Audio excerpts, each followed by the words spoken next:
Malam ni kami jauh di JB Johor Bahru, kita makan di Rumah Udang.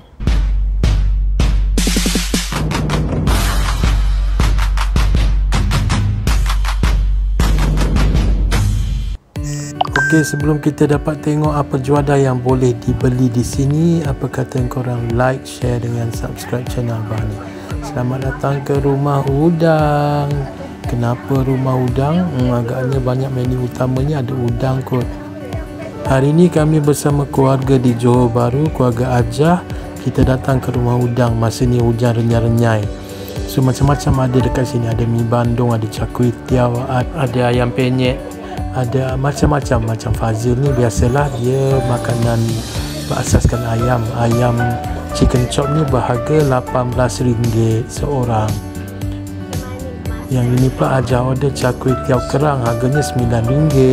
Besar. Abah pula order mi bandung udang RM18. Mangkuknya besar. Ada lebih kurang dalam 5 hingga 6 ekor udang di situ dengan telur juga di situ. Mami pula order nasi ayam penyet berharga RM13, sama dengan order mi juga. Order nasi ayam penyet. Macam-macam sate pun ada. Dan masa ni hujan dah berhenti. Memang tiap-tiap malam restoran ni penuh dengan orang lah. So total kita makan malam tu harganya dalam lebih kurang RM128 termasuk air.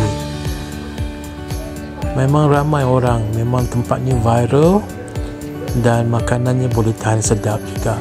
Okey, sebab makanan dia boleh tahan sedap, berapa bintang Abah nak kasih ni? Abah kasih 4 bintang. Okey, kalau kawan-kawan turun ke JB, jangan lupa datang ke Rumah Udang. Terletak di 39 Jalan Merdeka, Kampung Melayu Majidi.